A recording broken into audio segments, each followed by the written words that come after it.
Pong tatalakayin sa hapong ito ay tungkol po sa vertigo and dizziness. Okay. May difference ho ba itong dalawang ito? Although pag sa Tagalog ho kasi hilo, pagkahilo.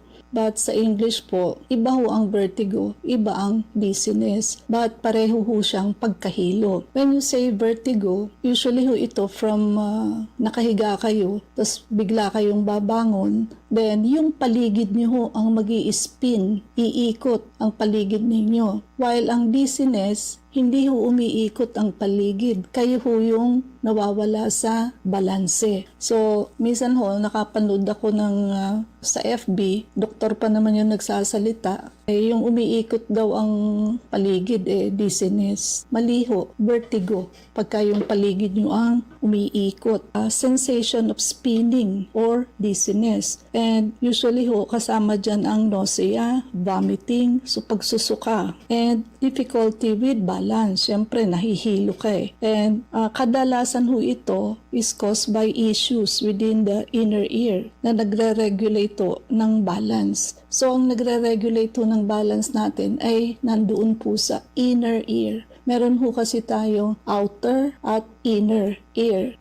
At marami hong klase ng vertigo. Merong peripheral, yan ho ang most common. Usually related yan sa inner ear. Benign paroxysmal positional vertigo, BPPV. At nati-trigger ho ito by changes sa head position. Kaya kung kayo ay may vertigo, dahan-dahan ho ang paglipat ng position ng inyong ulo. Huwag ho bigla-bigla. Also, yung Meniere's disease. Disorder ho ito sa inner ear na nagkakos ng vertigo. So, inner ear na naman ho. Ito ho ay may ringing in the ears. So, tinnitus or tinnitus. At nawawala rin ho ang pandinig at feeling of fullness in the ear. Para ho bang punong-puno yung inner ear ninyo. Tandaan nyo ho, basta vertigo or dizziness, lagi hong involved dyan ang ears. Kasi ho, isa yan sa responsible for our balance. Meron din hong labyrinthitis, inflammation pa rin ng inner ear or yung nerve na nagko-connect sa inner ear to the brain. Meron din ho tayong tinatawag na central vertigo. Ang naaapektuhan naman ho nito yung central nervous system tulad ho ng migraine, stroke, or tumor. Paano nyo ho bang masasabi na migraine yung inyong headache? So, yung iba ho, basta na lang sasabihin na mina-migraine ako. But actually, hindi naman ho nila alam ang ibig sabihin ng migraine. No? Alam lang nila, basta headache, migraine. Hindi po ganun. Pag sinabi mong mina-migraine ka, ang klase ho ng headache ninyo is pulsating. Yung pumupulso ho, pumipintig. And usually ho yan, kalahating part lamang. If it is left, left. If it is right, right.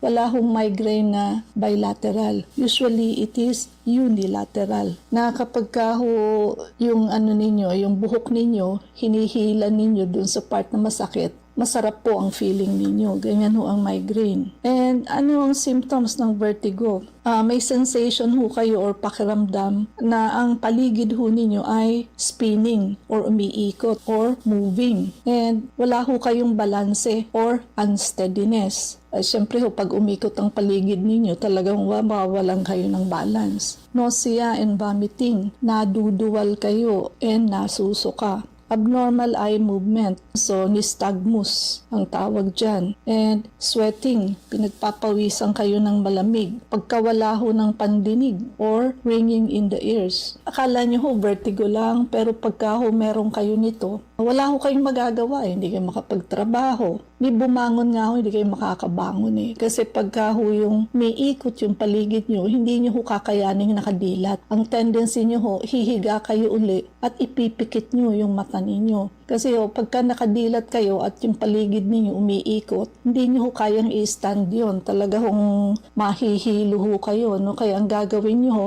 ipipikit nyo uli. At hahanap kayo ng pwesto na hindi ho kayo nagbe-vertigo. So, hindi nyo ho kakayaning mag-drive. Hindi nyo kakayaning sumakay sa sasakyan. Kahit ho anong activity, hindi nyo kakayanin. Magiging bedridden ho kayo. And may pasyente ho ako dati na severe ang dizziness. Kaya ano lang ho siya, sa bahay lang, laging nakahiga at marami na rin siyang doktor na pinuntahan, di naman ho nagaling. Nung nagpakonsulta ho siya sa amin, ang BP niya 120/80. Then sabi ko sa kanya, ilan ba ang dati mong BP? So, dati daw, 90/70. Sigurado ka? Sabi ko. Oo daw, ganun lang daw talaga. Then, for a normal person, hindi ba? Ang normal hong BP is 110/70 or 120/80, pre-hypertension. But, kung ang dati mong BP, kaya ho kailangan tinatanong ang pasyente ano yung usual BP. Kasi ho sa kanya sa 120/80 niya at dating 90/70, hypertensive na ho siya sa lagay na yun. Unlike a normal person, ang 120/80 is already pre-hypertension. So, I started giving her pangbaba ng blood pressure. Alam niyo ho, ang laking nagawa sa kanya. Nabawasan ho yung kanyang pagkahilo. And again, because I know na kung may problema ho sa inner ear, kadalasan ho infection and kadalasan ho kailangan mo ng injectable antibiotic. Kasi ho, pagka oral antibiotic lang, hindi ho masyadong nakaka-penetrate doon sa mga kaloob-looban ng part ng ating katawan. And aside from that, pag dumaan ho yan sa digestive system, sabihin na ho nating 40% nawawala na ho, nasisira ng ating enzymes sa digestive system. So, in short, ang ginamot ko ho sa kanya, antibiotics plus anti-hypertensive. Alam niyo ho, okay na siya ngayon. So, dalawang bagay, may infection siya sa inner ear at the same time, yung BP niya hong 120 is already hypertensive for her. So, kaya ho ang pagkuha ng BP, hindi basta kukuhanan mo lang ng sphygmomanometer. You need to ask the patient, what is your usual BP? And try to ask the patient, madalas ka bang nagme-measure ng BP mo? Baka naman ho, 10 years ago pa. Try to make sure that the patient talaga hong alam niya yung BP. Hindi ho yung nagsasabi-sabi lang na 120 yung pala mataas. Marami ho kasing pasyente minsan hindi alam ang BP. Minsan naman ho malinggiring, denial, ayaw aminin na mataas ang BP. So, kailangan ho i-assess nyo ang pasyente. Ngayon ho, umano na siya. Nasa ibang bansa na tapos medyo tumaba na ho siya. Unlike nung dati, payat kasi nga ho, hilong-hilo, buong araw, wala ho siyang magawa, hindi siya makapagtrabaho. Kaya yung simple hong kala nyo hilo lang, ihihiga ho kayo niyan sa kama. Wala kayong magagawa, wala ho kayong output. Dahil lang sa paggumalaw, masuso ka na. Napaka samang pakiramdam ho, yung nahihilo ka na, nasusuka ka pa. Ang sama ho ng pakiramdam ng nasusuka, di ba? Yung parang motion sickness sa sasakyan. Meron hong taong inborn na may motion sickness. Pag sumakay na ho ng car, lalo na pag aircon, mas lalo hong nasusuka. Kaysa ho doon sa mga open lang. O ngayon ho, wala nang open. Lahat ho naka-air condition nga. And ayun nga ho, one of the most common cause is inner ear issues.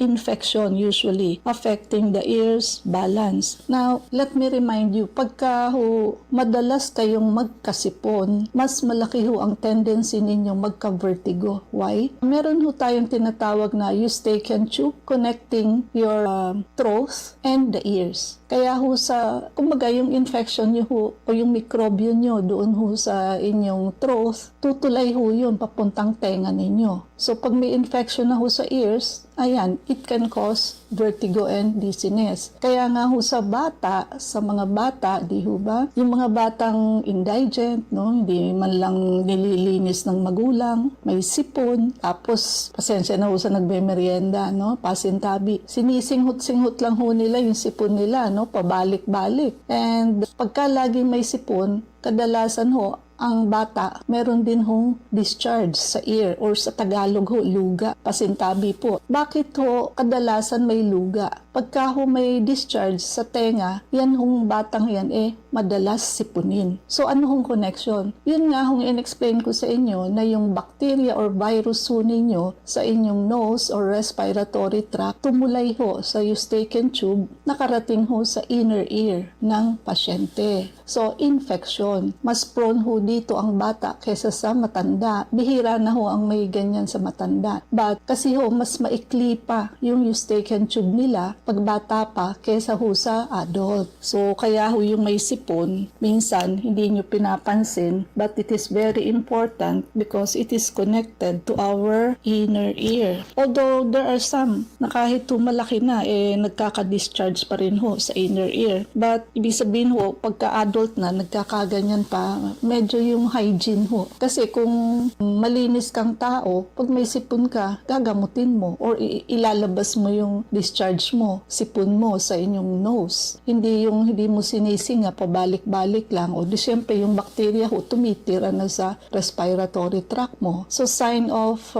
wala hong masyadong hygiene ang tao pagka nagkakaganyan. At saka yung mga nahe-head injury, no? So nadadamage ho yung inner ear. Nadidisrupt ho ang balance system natin. Na isa ho ang tenga sa responsible for our balance system. At yung mga tao hong may symptoms ng migraine. Migraine, pulsating, ang klase ng headache at unilateral, kabilang side lang. Stroke or brain issues. So isa rin ho yan sa pwedeng maging cause ng dizziness and vertigo. At ito ho ay central vertigo. Nangyayari ho ito due to problem sa brain at CNS. Tulad ho kung may nakadagan na bukol or na-stroke ang pasyente. Siyempre sa diagnosis, ipi-physical examination mo ang pasyente. Get the vital sign. Ang BP ho, very important. Kung kinakailangan ho, hearing test, but MRI or CT scan para ho makita kung may bukol o kung ano man meron sa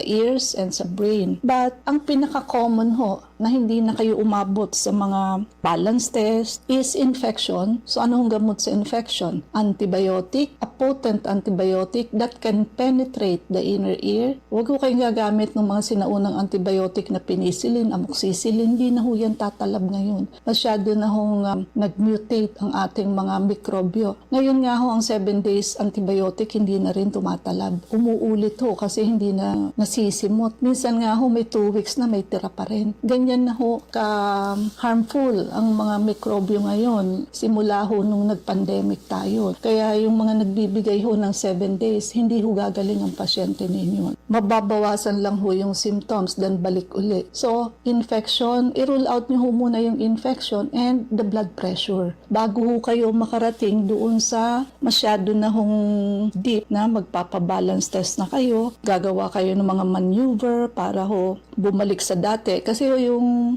nagbe-vertigo, yung calcium deposit ho natin sa tenga nawawala sa pwesto. Kaya ho nagbe-vertigo ang pasyente. Kung hindi ho makuha sa ganun, saka ho kayo mag-MRI or CT scan. Of course, kasi ang CT scan ho, medyo malakas na ho ang radiation yan. Para ho kayong na-expose sa atomic bomb. Ganyan ho kalakas ang radiation ng CT scan. Kaya nga, lagi ko hong binabanggit sa inyo, kung ayaw ninyo ng radiation is vector scan. Ang hindi lang ho kayang gawin ng vector scan is about quantity or size. Halimbawa, gusto mo mag-compare kung lumaki o lumiit yung bukol mo, hindi ho vector scan ang dapat, CT scan. Kasi nga ho, hindi niya nakukuha ang size. But, halimbawa naman diabetes, hindi sasabihin niya lang sa iyo diabetes, but hindi niya masasabi yung level kung ilan ang sugar mo. But, nakaka-detect naman ho ng mga hindi na detect usually sa laboratory, like anong bacteria, anong parasite, anong virus, specific ho yan. Ang sasabihin ho niyan scientific name pa. Yung sakit po, hindi ka pa nagkakaroon pero papunta ka na ron, like diabetes, cancer, sasabihin niya na ho sa inyo. So therefore, mape-prevent mo yung sakit to come up. And ang ano ho doon, mataas po ang accuracy niya, more than 90%, and walang radiation. You can easily get the result. Siguro ang pagtetest so mga 15 minutes lang. Medyo magtatagal lang, sabihin na natin 1 hour. Pati ho yung explanation, babasahin ho natin yung kada plate in-scan sa inyo. And this is whole body. Hindi ho katulad ng CT scan na isang part lang. Kung ulo, ulo lang. Kung chest, chest lang. Pag mga severe cases po ng vertigo or dizziness, meron din hong umaabot sa surgery. Kaya nga ho, bago kayo umabot sa surgery, yung basic, doon ho muna kayo mag-rule out. Baka naman ho, yun ang na-miss out ninyo, the BP and infection, nakarating na ho kayo sa operation. Laging sa lahat ng kahada, anong sakit, you start with the basic. Kasi pag yung basic ang na-miss out ninyo, ay para ho yung gubat na hindi nyo na malaman kung saan kayo paparoon. Tulad ho pagka merong Meniere's disease, narinig nyo na ho ba yan? Lalong tumatagal, lalong nagiging progressive. Sabihin, lalong tumatagal ho, lalong lumalala yung sakit, lalong lumalala ho yung hearing loss. And also, kung meron hong bukol or mass na na-detect, syempre ho, kailangan ng operation. Ang mga risk factor po, of course, mas tumatanda ho yung tao, mas nagiging high risk sa vertigo, dizziness. Yung mga na-trauma ho sa head, na-disrupt ho yung balance organ sa inner ear. Yung mga may ear infection, of course, severe ear infection affecting the inner ear at yung mga sipunin ho. Kasi nga, nauuwi ho dahilan sa tube na yun, yung infection ho sa nose, napupunta ho sa ears. At yung mga tao hong may migraine, mas prone ho yan, experiencing vertigo. Ang tawag ho doon vestibular migraine, wherein vertigo occurs without the usual headache. Kumbaga, wala hong natural na sakit ng ulo, pero hong nagbe-vertigo sila. And of course, yung may mga family history ho ng vertigo, nasa lahi. So, namamana rin ho. And pag prolonged bed rest or inactivity, so halimbawa ho, mga 1 linggo o 2 linggo o 1 buwan kayong bedridden kasi ho, inoperahan kayo or whatsoever disease na kayo ho ay hindi makatayo. Mga nagbubuntis ho na very prone sa miscarriage. Hindi ho pwede yan magtatayo at maglalakad kasi nga ho malalaglag yung baby. At yung mga chronic illness tulad ho ng diabetes, tulad ho ng may high blood at yung may mga sakit sa puso. Bakit ho? It can affect ho kasi yung blood flow to the inner ear or brain na pwede hong mag-cause ng vertigo dahilan ho sa blood flow. Pagka high blood kayo, masikip yung arteries ninyo. Pag diabetic kayo, malapot ho ang dugo ninyo. At pagka ho may bara kayo sa puso. At meron ho ibang mga medication tulad ho ng mga sedatives. Sabihin ho yung pampatulog. So may mga insomnia. Tranquilizer, yung mga pampakalma ho tulad ng Valium sa mga tao hong may stress. May mga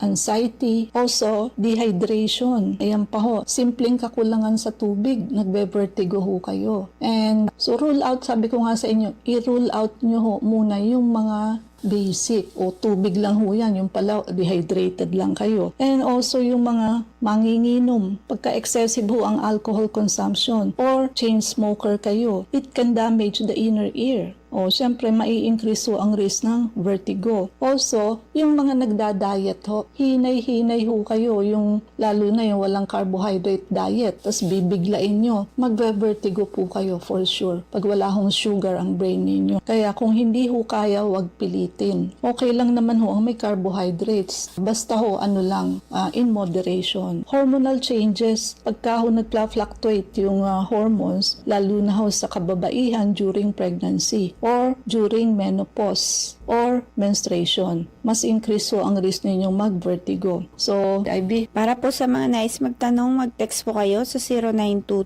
0922-875-2899. Dok, tanong ni 4907. Nahulog ako sa second floor kaya ang bagsak ko patayo. Kaya apektado yung paa at bugbog ang sobrang aking balakang. Palagi sumasakit yung likod ko, yung spinal backbone ko. Yun ang masakit kapag sumasakit din yung paa ko. May chance pa po ba na babalik siya sa dati pag hilom ng paa ko? Medyo masakit lang talaga pa ako para ilakad. Wala din po ako maintenance para dun sa gamot na kailangan. Kaya wala akong iniinom na gamot. Okay, so ganito po yun. Second floor, di ba? So mataas-taas din po yun. Yes, yung body weight ninyo, nandoon lahat sa paan ninyo and balakang. Kaya masakit pati balakang ninyo. Kailangan ho natin syempre ng x-ray of the bones and also pwede hong CT scan, mas malinaw hong makikita kasi okay lang naman kung wala hong dislocation, kung wala hong fracture. So, ang problema lang ho kasi pag may dislocation, yun ho bang nawala sa pwesto. Kasi kung makikita ho natin everything is clear, pumunta ho kayo sa amin dahilan sa kaya ho nating tanggalin yung pain and mag-cell repair ho siya katulad ng dati. But kung kaya nyo rin ho, gusto nyo, punta muna kayo sa amin para ma-hydrate kayo, magtubo ho yung mga na-damage ninyong cartilage, ligaments, tendons, bago ho tayo magpa-CT scan or x-ray. Kasi pag umayos ang lakad ninyo, galing lang kayo sa amin, ibig sabihin wala kaming minanipulate sa posisyon ng inyong mga buto, ibig sabihin wala ho kayong ibang damage. So, importante ho ang paglakad, kaya asikasuhin nyo po yan. Kasi, inassume nyo ho that everything is okay. Mas maganda, pakonsulta po muna kayo sa amin. Walang tayong oras, mangyari po lamang na kayo magpalista kung kayo ay magpapa-check up. So, Unit 1101, Clinica Medica 101, Centuria Medical Makati, Salamanca Street, corner Kalayaan Avenue, Makati City. So, ang landmark ho natin is along Makati Avenue, yung corner General Luna Street. Everyday ho open ang clinic simula Saturday and Sunday and even holidays. Kailangan lamang ho magpalista kayo ahead. IB, mga numero. Pwede po kayong tumawag sa 546-9412, 0922-875-2899. Pwede rin po kayong mag-text sa 0925-896-1689 at 0917-810-6169. Prevention is better than cure.